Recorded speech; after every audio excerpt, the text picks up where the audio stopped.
Olá, seja muito bem-vinda aqui ao canal de O Tempo no YouTube. Eu sou Letícia Fontes, editora adjunta de política, e hoje o nosso Café com Política é com a vereadora de Belo Horizonte, Júlia Santos. Obrigada, vereadora, por estar aqui com a gente hoje. Grata eu, Letícia, mais uma vez estar com vocês. É um prazer sempre, entendendo que esse é um dos maiores espaços hoje, né, se tratando das discussões políticas de Belo Horizonte, de Minas Gerais. Então, grata mais uma vez pelo convite. Vereadora, para a gente começar, queria que a senhora fizesse uma avaliação de como que está a gestão ali do presidente da Câmara, o Juliano Lopes, na Câmara Municipal. Olha, falando de uma forma muito honesta, Letícia, nós tivemos aí alguns primeiros ciclos, ou primeiro ciclo de plenários bem conturbados, né, onde o presidente ele teve também por opção pautar ali logo de início pautas muito delicadas e muito caras para nós do campo da esquerda, especificamente para mim, que carrego aí pautas, marcadores sociais e projetos que impactavam diretamente sobre a minha existência foram trazidos ali em plenário. A gente entende que eram projetos que já estavam circulando na casa, que já tinham sido aprovados em outras instâncias, mas que foi uma opção, né, do presidente colocá-los logo no primeiro dia de plenário. E aí eu acho que as pessoas acompanharam, né, o que aconteceu, a galeria cheia de pessoas ali contrárias, de pessoas, até algumas pessoas a favor, mas que acabou resultando em uma agressão física por parte da própria casa, né, onde foi ordenado a retirada de pessoas que estavam ali, que entendem aquela casa enquanto uma casa do povo, enquanto legitimidade em protestar, em reagir, e aí foram retirados à força. Então tivemos ali uma série de questões nos plenários, né? Não sei se as pessoas sabem, e também acho que é importante dizer, o plenário de Belo Horizonte ele funciona nos 10 primeiros dias úteis da casa, e logo nos outros dias úteis circulam as comissões, o funcionamento da casa, mas que o plenário em si são nos 10 primeiros dias. E que o plenário funciona de forma híbrida, né? Que podem também entrar vereadores virtualmente, outros presenciais. Eu estou dizendo dessa importância porque também é importante que as pessoas acompanhem o funcionamento e o trabalho da casa, né? Que as pessoas participem mais da vida política de Belo Horizonte, ocupando inclusive as galerias. E a gente teve cenas de lá para cá lastimáveis, né? Nos primeiros 10 dias de plenário foram violências físicas. Eu fui agredida. A senhora teve um embate ali com o enquanto Pablo, uma né? agressão, violência política de gênero, logo no primeiro plenário, onde uma vereadora me chama para uma luta de boxe. Logo aí na segunda temporada, a vereadora Isa também foi, né, violentada, onde o vereador profere gritos e bate na mesa. A gente também entende enquanto violência política de gênero. No terceiro mês, né, de plenário, eu também, mais uma vez, né, repetidamente, sou alvo aí de polarização, o que eles chamam de polarização, sabe, Letícia? Que eu acho que é muito complicado, porque a gente já consegue mapear uma corrida já de uma eleição antecipada, né, de uma campanha antecipada. E como a gente está entendendo e vendo isso, uma necessidade, uma urgência de polarizar. A gente sabe que a polarização ela traz visualização, ela traz mídia para ambos os lados. Mas que as pessoas não se atêm, por exemplo, na vida real das urgências de Belo Horizonte. E aí, podemos contar aí no mínimo 5 vereadores da casa que estão tentando polarizar comigo, que corporifica tudo que a extrema-direita combate, né? E aí, nesse terceiro ciclo, mais uma vez, né, eu fui violentada, onde a gente já apresentou na casa, estamos aguardando até hoje respostas. Até hoje não tivemos respostas da casa, onde o vereador se sentiu muito tranquilamente à vontade para proferir ataques diretamente à minha pessoa, onde ele me chama pelo nome, ele fala vereadora Júlia Santos. Quero dizer para a senhora que foi o vereador Pablo Almeida. Sim, foi o vereador Pablo Almeida, onde ele fala é que molduras boas não melhoram quadros ruins, que para eu melhorar eu precisaria nascer de novo. E a gente entende quanto uma violência política de gênero, primeiro porque eu estou no exercício da minha profissão, no qual eu fui eleita democraticamente, assim como eles. Desrespeitando a minha posição na casa enquanto uma vereadora e também desrespeitando e atacando uma pessoa no qual carrega todos esses marcadores, uma travesti preta, periférica. Dizer que molduras boas não melhoram os quadros ruins é dizer de um padrão estético aceitável, que se aproxima de tudo que se distancia do que eu carrego, sendo negra. Dizer que eu preciso nascer novamente é dizer que, mais uma vez, eu sou um corpo matável na sociedade, sendo uma travesti.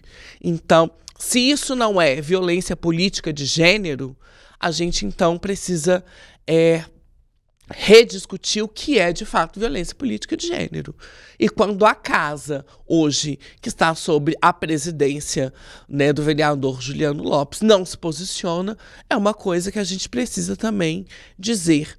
E agora, no último ciclo, a vereadora Luísa é atacada pela galeria, dizendo que ela precisa, menina, você precisa estudar mais. Né? Uma doutora, mestra aí. Então, e curiosamente, todos esses ataques sofridos por mulheres, e mulheres da esquerda. Então, a casa precisa se pronunciar firmemente e precisa ter aí uma posição efetiva, né? Não só num discurso, mas a gente precisa ver na prática. Então, o diálogo está acontecendo, a gente precisa estreitar mais esse diálogo, a gente precisa melhorar os caminhos, talvez os caminhos ali internos, os fluxos internos de diálogo, mas que a gente entende que está tendo, sim, um movimento de diálogo diante dessas urgências e das violências que nós estamos experimentando. E teve alguma tentativa de conversa ali com o presidente da Câmara, o Juliano Lopes? A senhora falou que apresentou isso ali para a ouvidoria, que até então não teve uma resposta. Como que tem sido essa cobrança até do presidente da Câmara? Nós oficializamos, porque é um dos caminhos legais da casa, nós oficializamos a denúncia. Não só via o nosso mandato, mas também a vereadora Luísa apresentou na Comissão da Mulher, onde foi aprovado um posicionamento da casa. Estamos aguardando. A casa, teoricamente, teria 30 dias, né, úteis para responder. Esses 30 dias já se acabaram e a gente está esperando aí uma resposta. Porque, inclusive, a negativa de uma resposta já é uma resposta, né? A casa não pode se manter omissa a essas violências. E não é chamar vereadores para um diálogo, né? Precisa formalizar, inclusive, essas responsabilizações para que as pessoas não sigam nessa certeza da impunidade. Uma outra questão, talvez, que já foi discutida, inclusive publicamente, em outros espaços, que também estamos aguardando uma resposta efetiva, inclusive nessa próxima temporada de plenários, os projetos propostos pela esquerda, que até então estão sendo muito morosos para ir a plenário. Isso. O presidente da Câmara veio aqui, e quando questionado sobre essa questão, ele fala que os projetos da esquerda ainda não estão conclusos, ainda estão passando nas comissões, os da direita foram pautados porque já estavam aptos a chegar em plenário. Como que você avalia isso? Aí a gente precisa deixar muito negritado, e grata pela sua pergunta, porque talvez as coisas, quando vai a público, elas não são bem ditas, ou talvez ficam respostas nas entrelinhas. É dizer que talvez pode ter parecido para as pessoas que a esquerda não tem projetos políticos. Isso é muito sério. Se não foi ainda levado a plenário, porque não tem projetos? Não, nós temos. Esses projetos estão circulando e tramitando na casa. Só que a morosidade com que é imposta aos projetos da esquerda tem aí também um posicionamento e uma resposta política, no qual hoje existe uma comissão que determina o que é constitucional ou não, que é a Comissão de Legalidade Legislação e Justiça. De Legislação e Justiça da Casa, que vai dizer da legalidade dos projetos. Quando isso agarra nessa comissão específica, porque é a comissão que tem o poder de derrubar ali mesmo a tramitação dos projetos.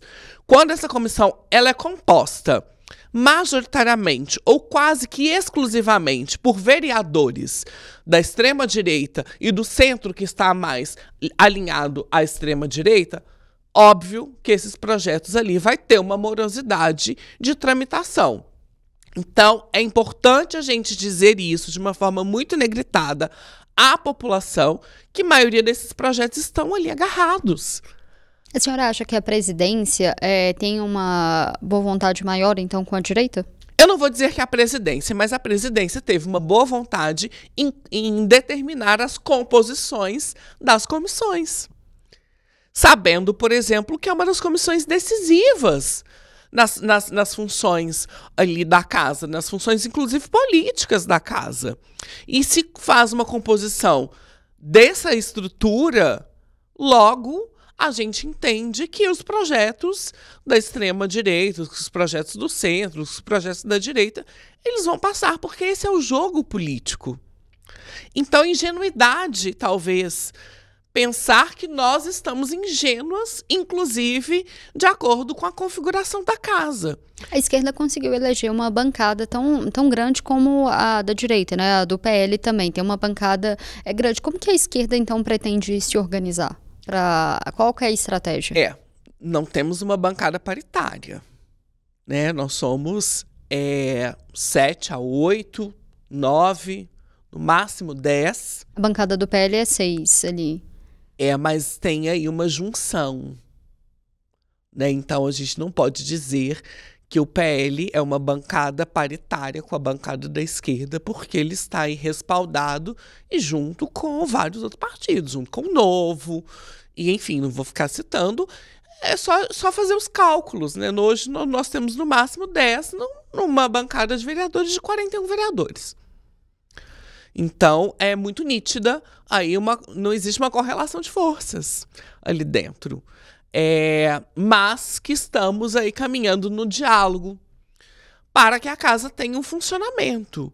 Porque senão também uma das possibilidades, que a gente sabe que é uma das possibilidades legítimas, é a obstrução.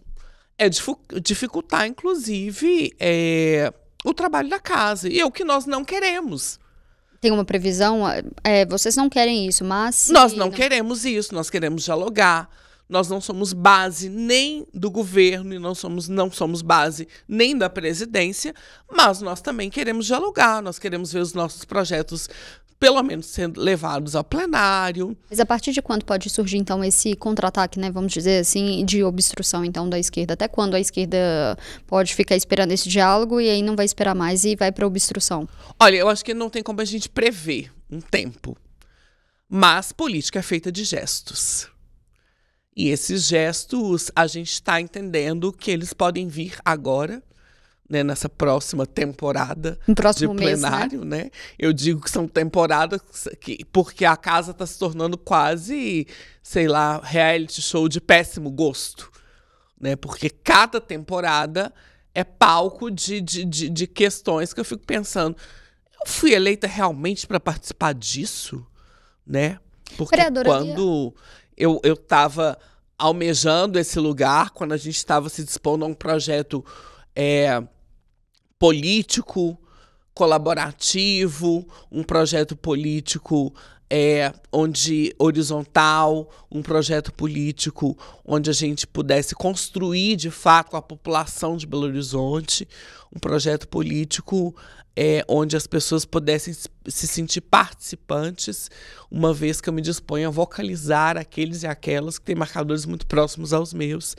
Quando a gente estava lá disputando esse lugar, nesse lugar que a gente pode chamar aí de um lugar coletivo, eu estava me dispondo a propor, fiscalizar, efetivar políticas públicas e não participar do que está se tornando hoje a Câmara Municipal de Belo Horizonte, que, por exemplo, eu não posso dizer com muita segurança de dados exatos, mas que em conversa, em diálogo com outras pessoas, outros parlamentares de outros estados, em outras movimentações que a gente tem participado, Belo Horizonte hoje tem sido uma das câmaras que mais se aprova projetos inconstitucionais com a velocidade que está acontecendo, porque existe aí um projeto que podemos dizer que ele transborda até das questões nacionais, que é um projeto internacional que faz aí diálogo direto com o trumpismo, né? Então, existe um pacote que está circulando nacionalmente. A gente tem visto, a senhora falou desses embates, né, ideológicos, a gente tem visto nessa legislatura até uma reedição, vamos dizer assim, do que aconteceu em uma legislatura passada, que foi, inclusive, a senhora protagonizando isso, Nicolas e Duda. E a gente vê muito esses embates acontecendo nessa legislatura também. Queria perguntar para a senhora até que ponto que essa disputa ali, muito nacionalizada, contribui para a discussão que é da cidade de Belo Horizonte. Eu não quero exaltar e nem desqualificar ninguém, jamais. Mas os discursos e as discussões eram mais qualificadas.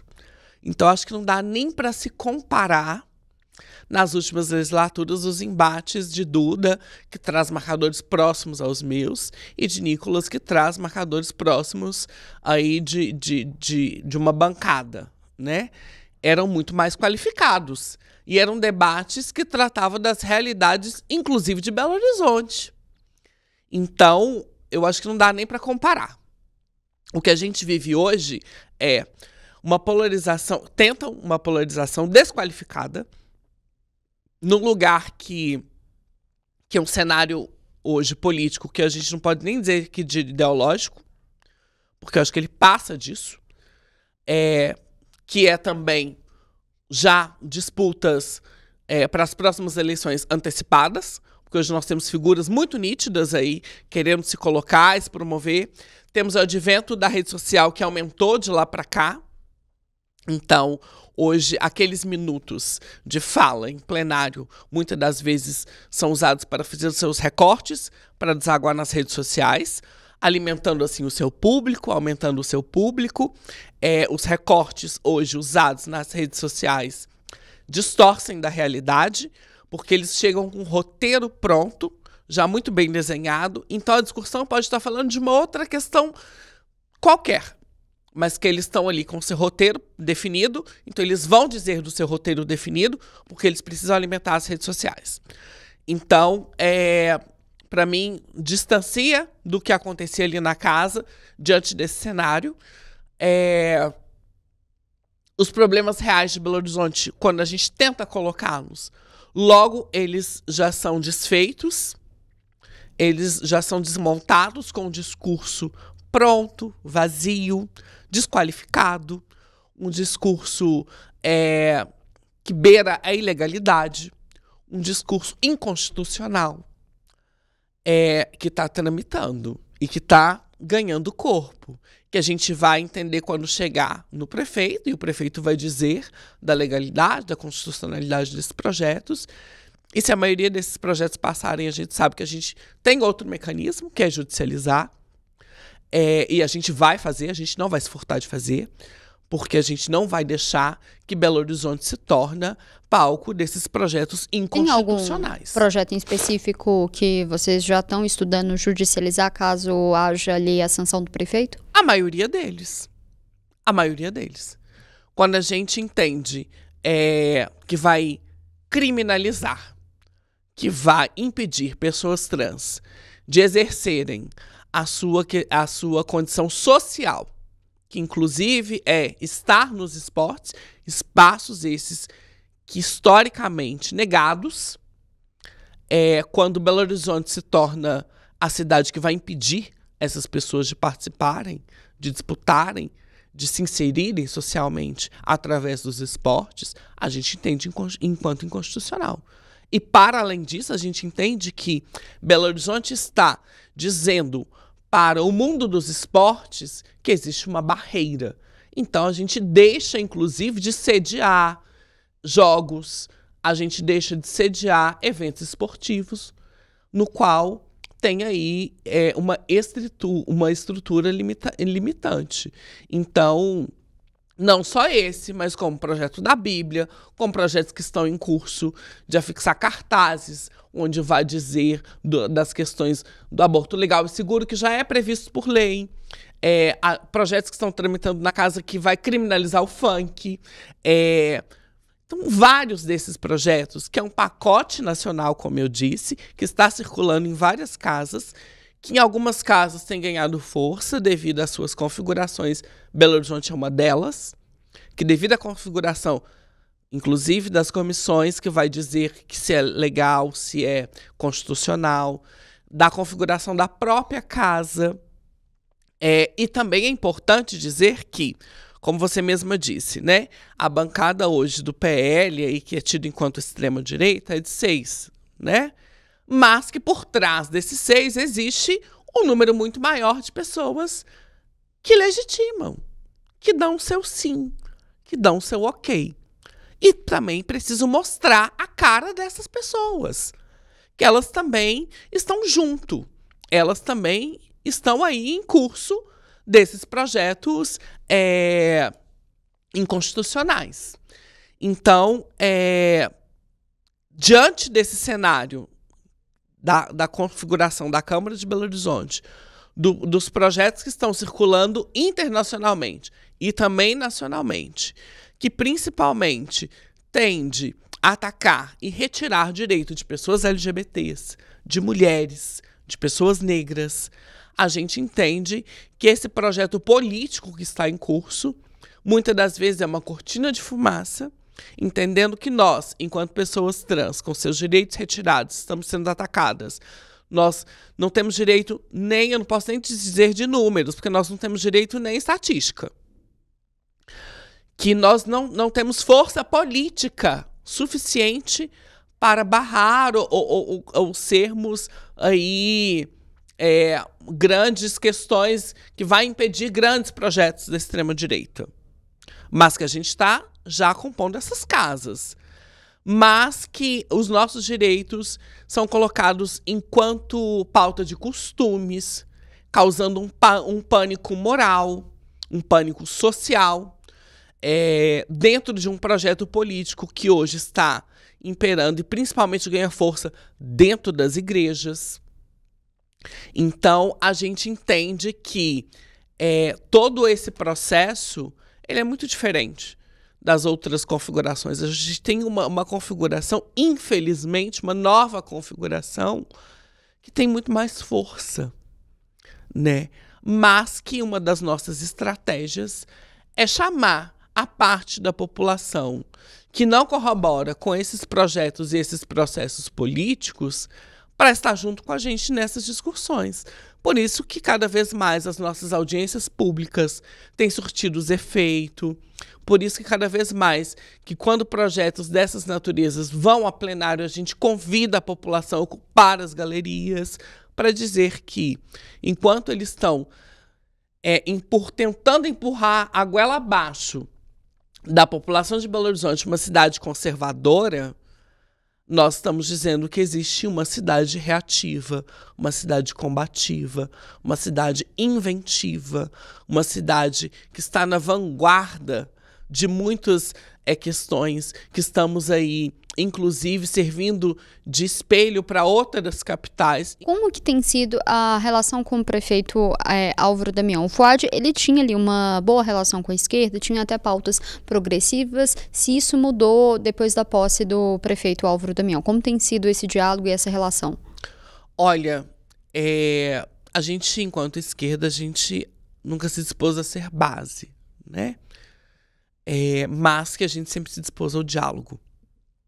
Tanto que vimos aí a eleição, né, do ex-prefeito Fuad e hoje aí do atual prefeito Álvaro Damião, que ganhou força graças à esquerda. Tivemos aí um segundo turno muito apertado, mas que graças também à força da esquerda, do campo progressista dessa cidade, nós tivemos aí a vitória do ex-prefeito e do atual prefeito, do então atual prefeito Álvaro Damião. Nós estamos vendo aí gestos e apontamentos de diálogo com o campo da direita, com o campo da extrema-direita, com o campo do centro, e que também estamos vendo gestos, né? Como eu disse, a política é feita de gestos. Estamos vendo gestos, sim, do atual prefeito em diálogo com a esquerda, com o campo progressista num todo. Mas né? é na mesma intensidade? Olha, não vou dizer que é na mesma intensidade, mas que ele não está se furtando ao diálogo. A gente vai entender quando esses projetos inconstitucionais bater na prefeitura, quando chegar na prefeitura. O prefeito já falou que não tem a intenção ali de interferir nessas discussões ideológicas na Câmara. Mas passa de pautas ideológicas. São pautas que vão dizer da vida das pessoas de Belo Horizonte. A gente não está dizendo de pautas ideológicas. A gente não está dizendo numa disputa ideológica. A gente está dizendo de projetos que atingem diretamente a vida das pessoas de Belo Horizonte, que não são uma minoria. O secretário até veio aqui, ele falou que uma orientação, uma diretriz do prefeito é não interferir porque, segundo o prefeito, né, segundo ele, costumes são discutidos em casa e que ele não quer interferir nessas discussões. Como que a senhora avalia isso? Olha, quando projetos de lei são aprovados na Câmara Municipal que dizem que a princípio, porque são projetos que foram fatiados, foram fragmentados. Projetos de lei que vão dizer que Belo Horizonte precisa ter um dia municipal dos métodos naturais. Quando a gente tem hoje uma população em crescente exposta a sífilis, exposta às ISTs, onde a gente vê uma parte da população infanto-juvenil, podemos dizer, das adolescências, expostas a uma vida sexual ativa. Essa é a realidade, a gente não pode se furtar dela. Enquanto o SUS promove campanhas cotidianas dos métodos contraceptivos, dos métodos de preservação da vida, que incentiva o uso da camisinha. Aí vem aí um projeto de lei que vai incentivar os métodos naturais, porque o projeto ele vem dizer, inclusive, de métodos antigos, retrógrados, que vai dizer do pH da vagina, para usar enquanto método contraceptivo ou quanto método de concepção. Mas que a gente sabe que, popularmente dizendo, a grande massa não acessa esse discurso.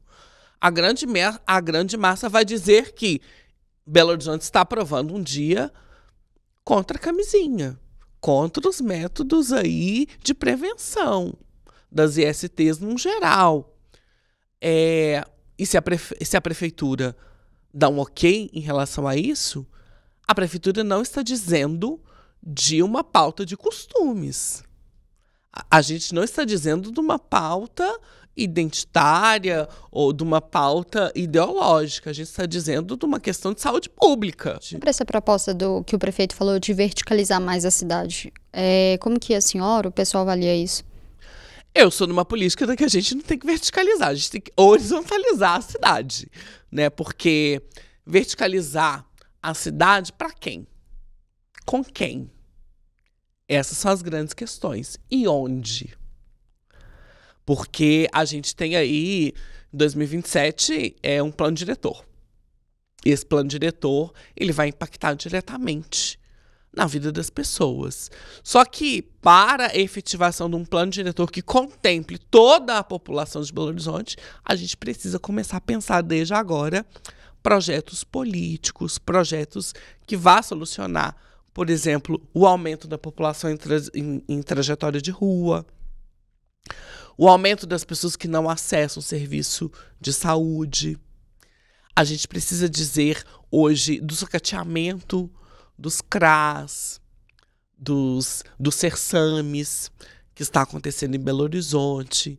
A gente precisa dizer de políticas públicas efetivas, né? Ao invés de estar, infelizmente, demandando energias, tempo e dinheiro.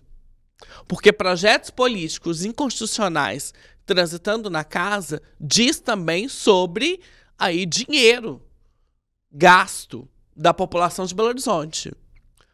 Porque cada assessor, cada vereador, cada funcionário ali da casa que se desdobra tempo, energia para passar por esses processos, desses projetos inconstitucionais, a gente está dizendo da economia de Belo Horizonte.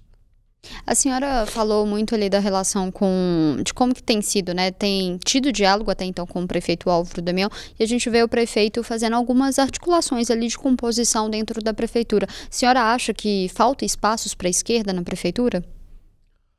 A gente nunca se dispôs a negociar cargos e a gente se mantém nesse lugar. Mas é preciso também ver esses gestos, porque a gente sabe que esses postos, esses cargos, eles dizem diretamente de um impacto sobre as políticas, sobre a efetivação das políticas em Belo Horizonte. Então, a gente não está disputando cargos, mas que é preciso se repensar algumas posições ali na casa, porque se não tiver diálogo, não só com a esquerda, né? Porque eu a todo tempo, né, eu falo do campo progressista da cidade, que ele vai para além da esquerda, porque é isso.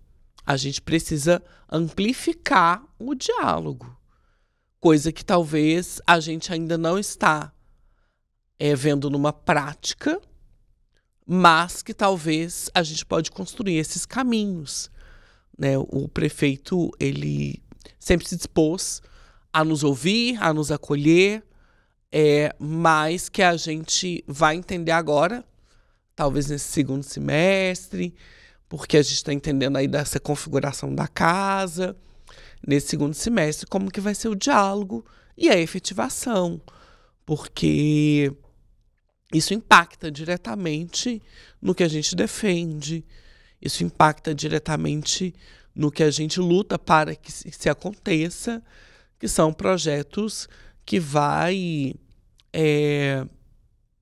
contemplar aqueles e aquelas que estão historicamente à margem da sociedade, que não acessam políticas públicas, que não acessam seus direitos. Então, a gente acredita que esse diálogo ele pode, sim, ser feito de uma forma mais efetiva.